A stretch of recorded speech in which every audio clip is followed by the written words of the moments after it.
for granted.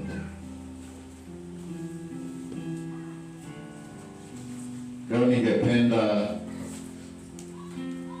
tushiriki kuhusu ni nini Mungu anafanya wakati watu wanawacha kumwabudu. What God does if you stop people from worshiping God, ama ukiwacha kumwabudu, ama ukizuia watu kumwabudu. Kwa sababu Mungu anasema he owns, he deserves to be worshipped. Na alituumba tumwabudu. Actually, that's the reason Mungu aliumba wanadamu wamwabudu. So what happens ukifika pahali unafanya kitu ambacho kinazuia worship? Ama wakati shetani anakutumia kuzuia worship, watu kumwabudu ama mtu kumwabudu.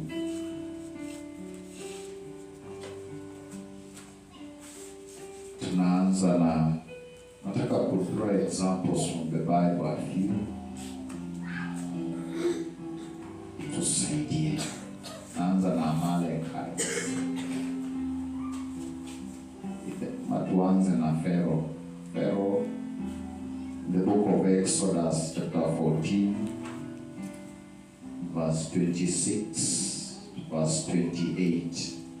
Kitabu cha Exodus 14 verse 26. Pharaoh alijaribu kuzuia watoto wa Mungu Israel kutoka Egypt kwenda Canaan to worship him. After a period of 400 years, 430, walikuwa wanazuia kuabudu. Kiwa slave, huwezi abudu. Na abudu unahitajika kufanya kazi, na umepigwa, na umechoka, na pia kuna miungu ingine hapo ambayo itakao mshughulikie. So Mungu akawatoa waende wamwabudu. Baada ya Egypt kupigwa. Lakini Farao hakutosheka, aliwafuata awarudishe, awazuie kwenda kuabudu. Exodus 14, unaweza kusomea Exodus chapter 14 verse 26 to verse 28. Kitabu cha Kutoka mlango wa 14 kuanzia mstari wa 26 hadi 28. Kisha Mwenyezi Mungu akamwambia Mose, nyosha mkono wako juu ya bahari ili maji yarudi na kuyafunika Wamisri pamoja na magari yao na wapanda farasi wao. Basi Mose akaunyosha mkono wake juu ya bahari, na kulipopambazuka bahari ikarudia hali yake ilivyokuwa. Wamisri wakajaribu kuyakimbia maji, lakini Mwenyezi Mungu akawasukumizia baharini. Maji yakayafunika magari pamoja na wapanda farasi. Jeshi lote la Farao lililokuwa limewafuata Waisraeli likafa baharini. Hakunusurika Misri hata mmoja. Hakunusurika hata mmoja. Unajua kama hawa Egyptian kama hawangefuata Israelites, kama kiburi haingewasukuma kwenda kuwazuia kwenda Canaan, God was willing to let them be. Lakini kitu kiliwaletea shida ni kuona ati nyinyi mnasema mnaenda Canaan, where you will be free to worship God the way you want. Wakataka kuwazuia. Na end result ni nini? Jeshi lao lote na farasi wao wote Mungu aliwaua. Bali Mungu alipita na watu wake, alipitisha watu wake na ng'ombe zao na kila kitu chao to the same place. Alizika jeshi la Egypt la Pharaoh. Na Pharaoh alikuwa anaonanga yeye ni Mungu. Sasa alikuwa anataka Israelites wa mabudu. Actually walikuwa na mabudu. Kama hutaki kukatwa kichwa, ulikuwa na abudu Farao. Alikuwa anasema yeye ni Mungu hapa duniani. Najua ni brother yake na mwezi ni sister yake.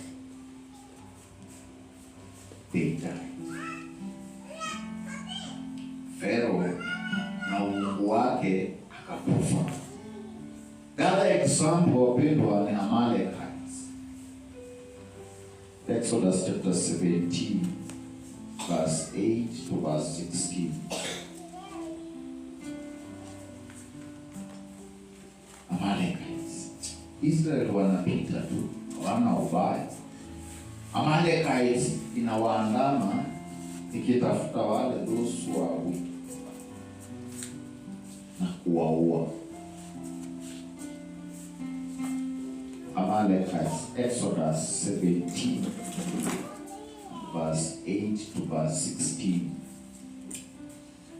Kitabu cha Kutoka mlango wa 17 kuanzia mstari wa 8 hadi 17.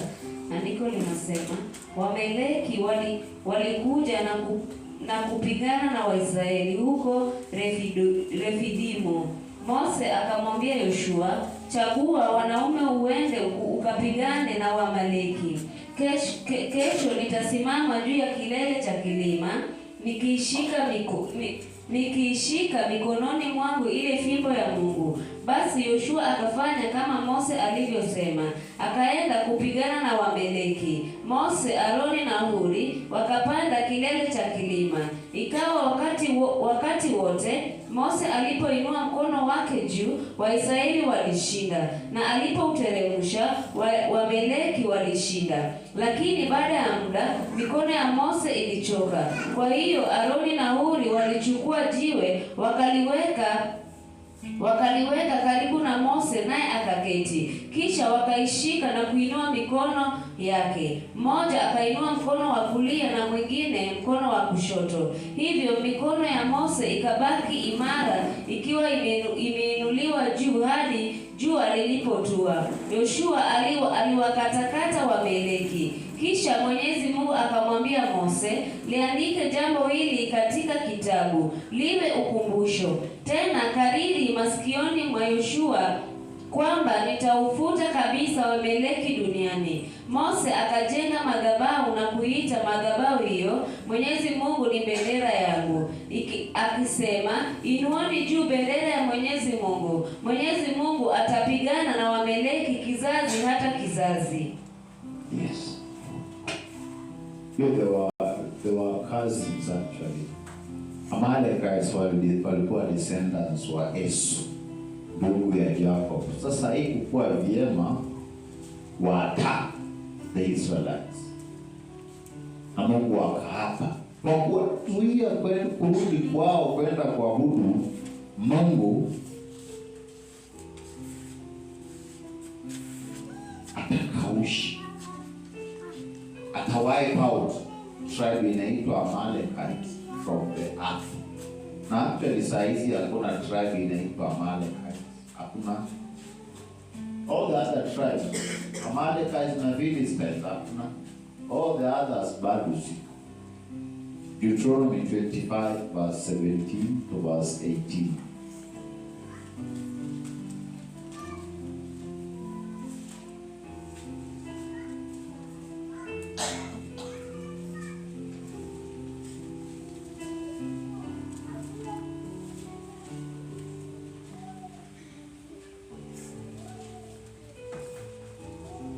Deuteronomy 25:17 to verse 18.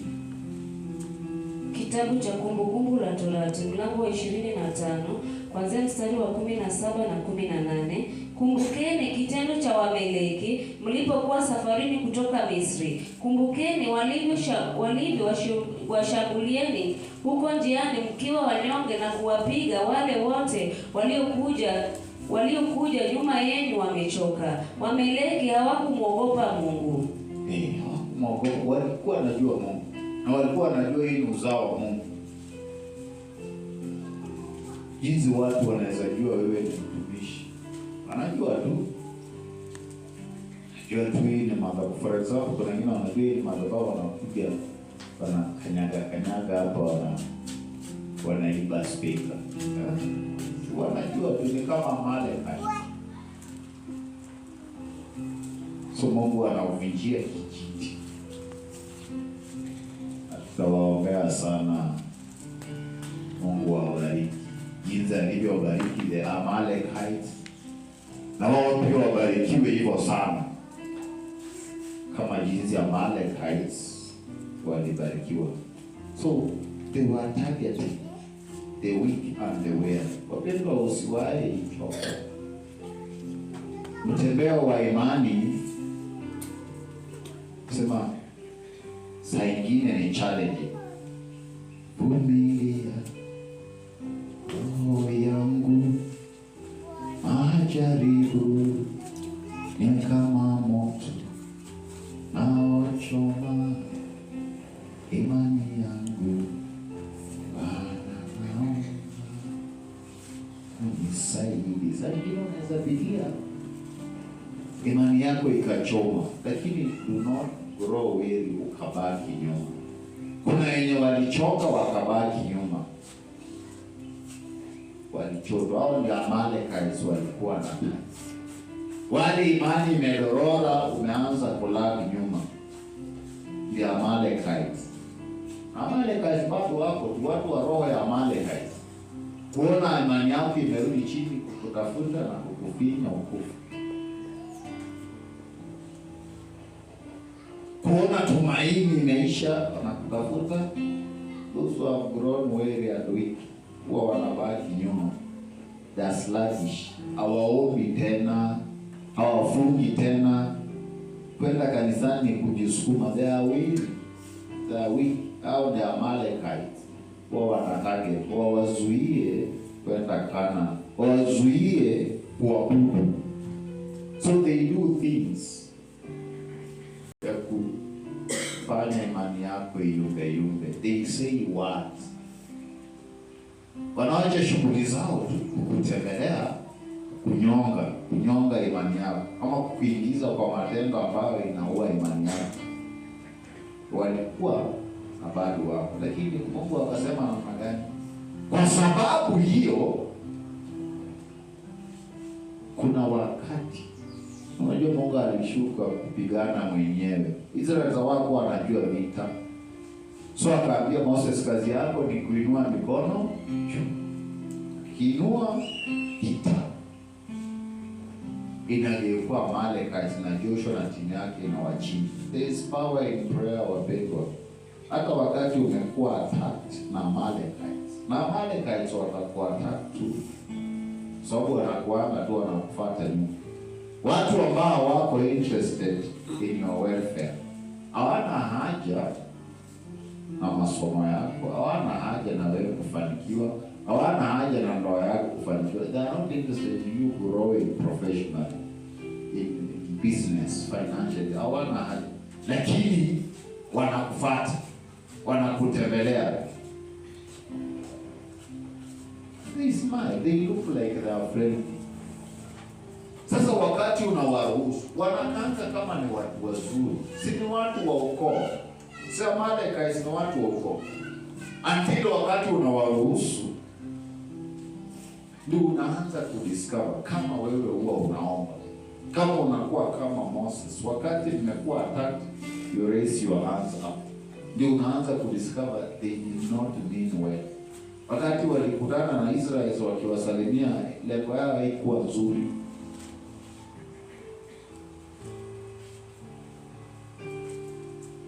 Na Mungu akasema wipe them out.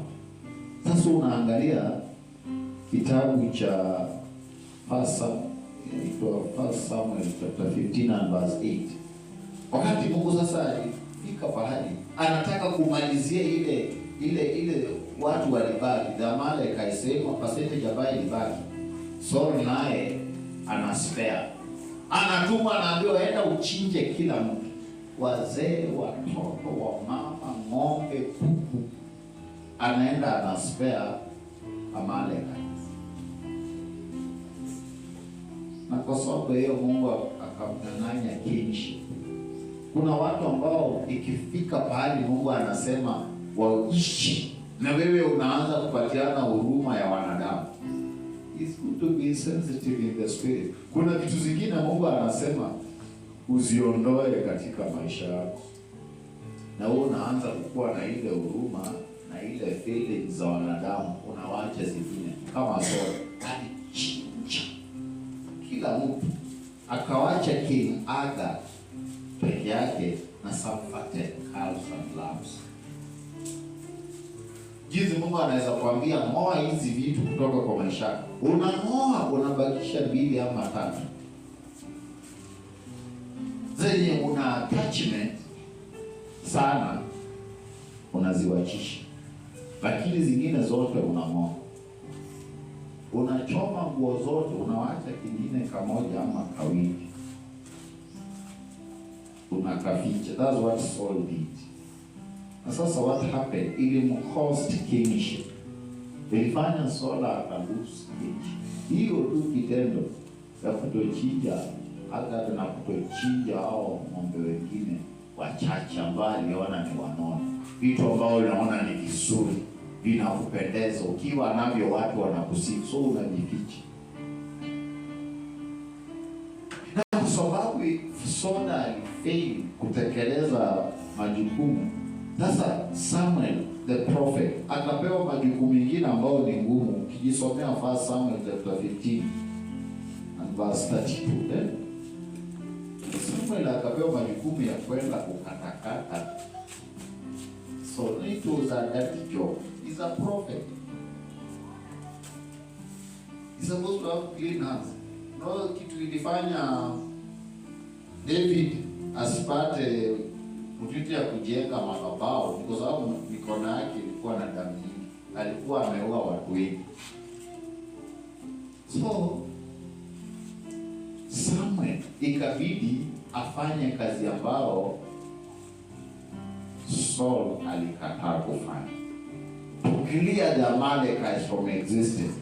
Sasa Samuel akafanya. Amalekites walitaka kuzuia Israelites wakuu, na hata wakati waliishi Agag na majeshi yake walikuwa wanaua Israelites wengi, na wengine wanawateka nyara, wanaenda kuwafundisha ibada ya sanamu.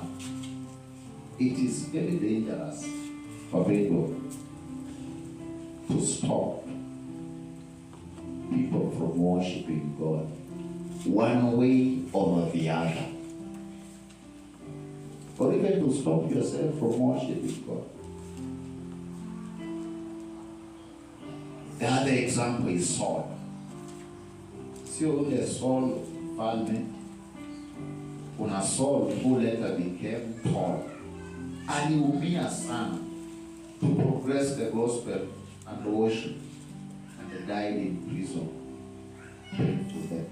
Saul alizuia the apostles na watu wengine kuabudu Yesu, kuamini Yesu, kuhubiri jina la Yesu, na akaua watu wengi including Stephen. Kitabu cha Acts chapter 9 from verse 1 to verse 19. Saul, ingawa alikuwa descendant, great grandson wa Saul the king.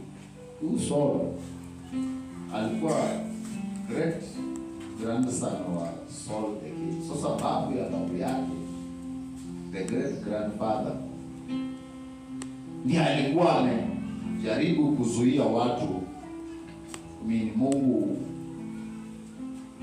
wipe out the Amalekites ambao walikuwa wanazuia watu kwa kuabudu. And he paid with his life, paid with his kingdom. Sasa the great grandson tena anajaribu kufanya hivyo. Acts of Apostles 9 verse 1 to verse 19. Na Mungu anahakikisha ile Saul anazuia kufanyika, ataifanya kwa damu yake, ataifanya kwa machungu, ataifanya bila kucollect sadaka. That's what happened. Alikuwa anazuia watu kuabudu Mungu, watu kuabudu Yesu. Na anasema, Biblia inasema power and honor imewekwa kwa Yesu, has been given to Jesus. Hauwezi kusema unaabudu Mungu bila Yesu. Na hakuna maombi yako inasikizwa ambao unaomba bila kupitia kwa Yesu. No prayer. Hakuna maombi. That's how much power he has been given. So mtu akikuzuia kuabudu Yesu, inamaanisha amekuzuia access kwa Mungu. That's what Saul alikuwa anafanya. Alikuwa anasema sisi tunaabudu Mungu, hatuna haja na Yesu. Na watu ambao wanaabudu Yesu, wanaabudu Mungu kupitia kwa Yesu, anawashika, anawaua, including Stephen. Acts, umepata hapo? Chapter 9 and verse 1 to verse 19. Kitabu cha Matendo ya Mitume mlango wa 9 kuanzia mstari wa kwanza hadi 19. Wakati huo Saulo alikuwa akizidisha vitisho vikali vya kuwaua wafuasi wa Bwana. Alikwenda kwa kuhani mkuu, akaomba apatiwe barua za utambulisho kwa masinagogi ya Kiyahudi kule Damasko, ili akikuta huko wanaume au wanawake wanaofuata njia hiyo awakamate na kuwaleta Yerusalemu. Lakini alipokuwa njiani karibu kufika Damasko, ghafla mwanga kutoka angani ulimwangazia pande zote. Akaanguka chini na kusikia sauti ikimwambia, Saulo, Saulo, kwa nini unanitesa? Naye Saulo akauliza, ni nani wewe Bwana? Na ile sauti ikajibu, mimi ni Yesu ambaye wewe unamtesa. Lakini simama sasa, uingie mjini, na huko utaambiwa unachopaswa kufanya. Wale watu waliokuwa wanasafiri pamoja na Saulo walisimama pale, wakiwa hawana la kusema. Walisikia ile sauti, lakini hawakumuona mtu. Saulo aliinuka, na alipofumbua macho yake hakuweza kuona chochote. Hivyo wale watu wakamuongoza kwa kumshika mkono mpaka mjini Damasko. Saulo alikaa siku 3 bila kuona, na wakati huo hakula au kunywa chochote. Basi huko Damasko kulikuwa na mfuasi mmoja aitwaye Anania. Bwana akamwambia kutoka maono, Anania. Anania akaitika, niko hapa Bwana. Naye Bwana akamwambia, jitayarishe uende kwenye barabara iitwayo barabara moja kwa moja, na katika nyumba ya Yuda umtake mtu mmoja kutoka Tarso aitwaye Saulo. Sasa anasali, na katika maono ameona mtu aitwaye Anania akiingia ndani na kumwekea mkono ili apate kuona tena. Lakini Anania akajibu, Bwana, nimesikia habari za mtu huyu kutoka kwa watu wengi. Nimesikia juu ya mabaya aliyowatendea watu wako huko Yerusalemu. Amekuja hapa akiwa na mamlaka kutoka kwa makuhani wakuu kuwatia nguvuni wote wanaoomba kwa jina lako. Lakini Bwana akamwambia, nenda tu, kwa maana nimemchagua awe chombo changu, alitangaze jina langu na mataifa na wafalme wao kwa watu wa Israeli. Mimi Mwenyezi Mungu nitamwonyesha mengi yatakayomlazimisha kutesa kwa ajili ya jina langu. Basi Anania akaingia katika hiyo nyumba, kisha akaweka mkono yake juu ya Saulo, akasema, ndugu Saulo, Bwana ambaye ndiye Yesu mwenyewe aliyekutokea ulipokuwa njiani kuja hapa, amenituma ili upate kuona tena na kujazwa na Roho Mtakatifu. Mara vitu kama mgamba vikaanguka kutoka machoni mwa Saulo, akaweza kuona tena, akasimama, akabatizwa, na baada ya kula chakula nguvu zake zikamrudia.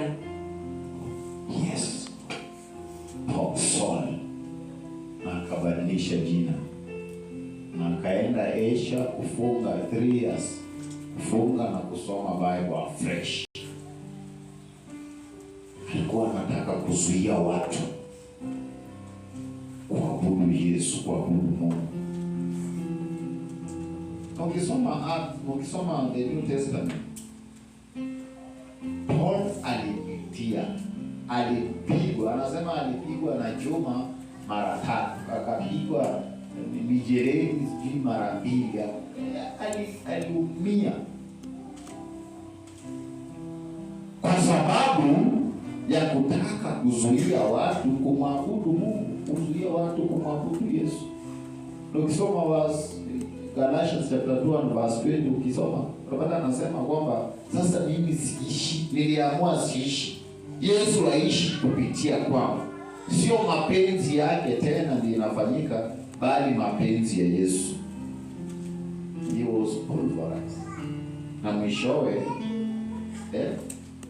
alikufa kama korogo kwa jela. In fact vitabu 2 ameandika akiwa jela. Colossians ameandika akiwa jela. Na Emperor anaitwa Nero kamkata kichwa kama anahubiri. Amehubiria watu Rome, Italy. You don't stop people from worshiping God. Kuna mfano wa 4, Herod. Herod alijaribu kuzuia watu kuabudu Mungu. Na kuna Herod wawili. Kuna Herod the Great na mjukuu wake anaitwa Herod Agrippa. Herod the Great ndiye aliua watoto chini ya 2 years wakati Yesu amezaliwa.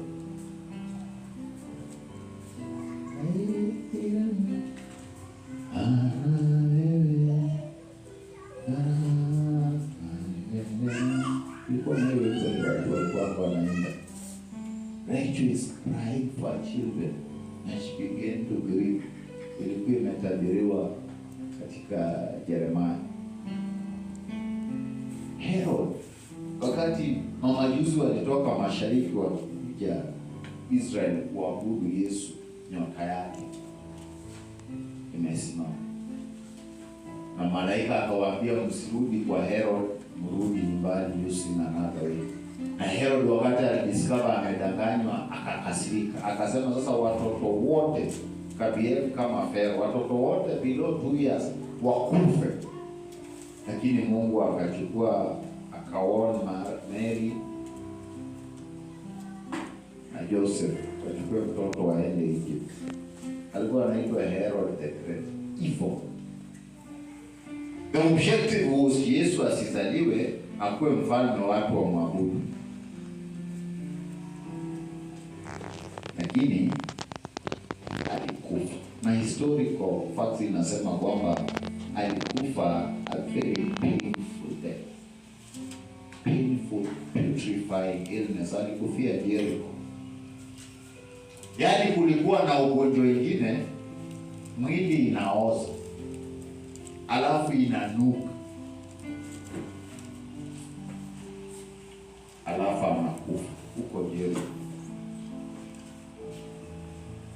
Ni ugonjwa gani watu wanaoza? Si ni kansa. Kansa ndio watu kama kansa, watu wanaoza alafu wanakufa. Usijui kama ndio the point wanasema alioza mwili wote. Mungu alimwandama akaoza mwili wote akakufa. Lakini pia kijana ya mjukuu yake anaitwa Agrippa. Herod Agrippa. In Acts chapter 12 verse 23.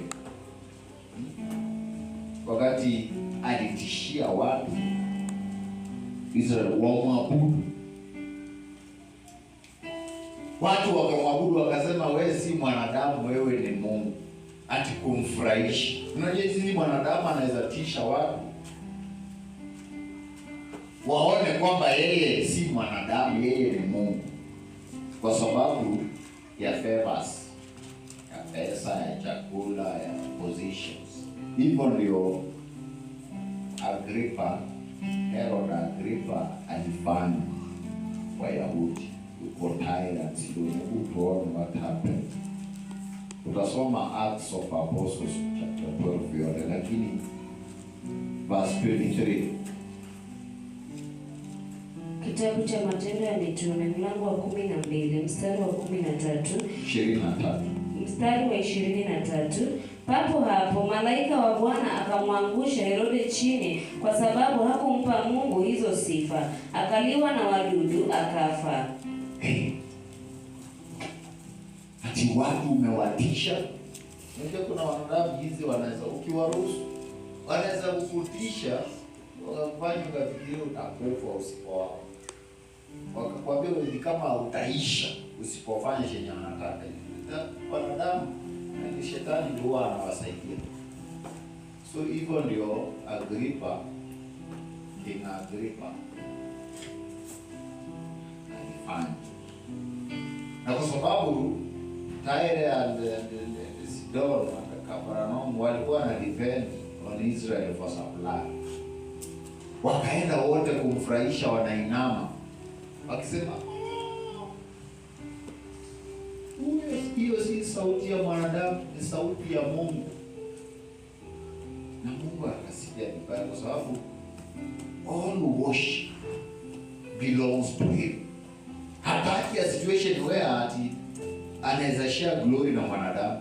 Unaweza fanya upuzi yako mingi, lakini usiwahi chukua ibada ukapatia mwanadamu badala ya Mungu.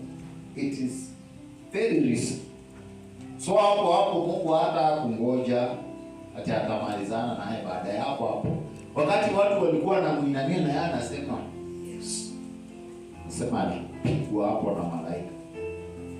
Tena kama babu yake Mungu akariverse process. Kwa kawaida watu huwa wanakufa, wanaoza, ndio wanaliwa na worms. Lakini Mungu alireverse process ya Herod Agrippa. Aliliwa na worms, akaoza, ndiye akakufa. So alikufa kifo cha uchungu sana. Na ile dhana kwamba yeye ako so important, watu itakana wa mabudu. Stopping the Israelites from worshiping God. Kuchukua pahala pa Mungu na kuencourage watu waabudu kwa sababu wewe una authority ama una mamlaka ama uko na pesa. It is dangerous and risky.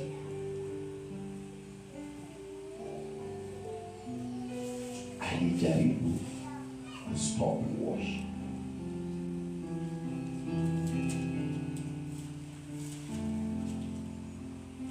Nebuchadnezzar is another example in the Bible. Na watu ambao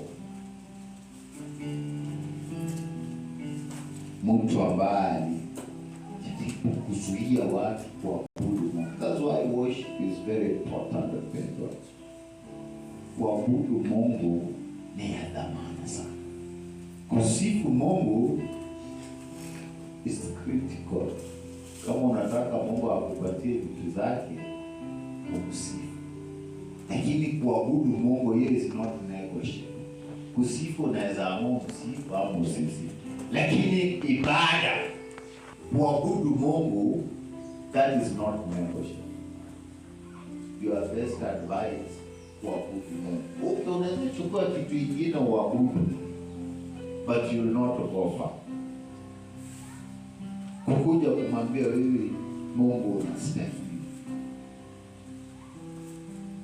So we preach as a form of worship. We sing as a form of worship. Tunatithe as a form of worship. Tunagive offering. Tunafunga as a form of worship to God. Lakini kuna watu wanafanyia hivyo shetani, wanafanyia hivyo vinyago. So maisha yake ni atafute kitu aende kukunywa pombe. Maisha yake ni atafute kitu aende kuvuta bangi. Hiyo ndio anaroteta around. Maisha yake inaroteta around a politician, around a few people, around a snake, around something. Sasa Mungu anasema maisha yake itakani rotate around him. Alafu sasa kuna praise. Praise sasa ndio vitu inaamsha. Unaweza lisha ng'ombe yako vizuri na ushindwe kukamua, kwa sababu hauna mafuta na unga ya kufanya maziwa itiririke. Sasa mafuta na na unga ndio inafanya maziwa ya ng'ombe itiririka ukamwe hata kama ameshiba. So praise ni kujivunia Mungu, is boasting in what the Lord has done. Na hiyo ndio boasting inakubalika peke yake. Unajivunia jinsi watoto wanajivunia, mimi mama yangu. Naona watoto jinsi mama yangu ataku, mama yangu ataniletea sweet, mama yangu atafanya, mama yangu ni mama yangu, mama yangu. Sasa mama, asante kwa kalamu, asante mama kwa simamu takulako mandazi, mama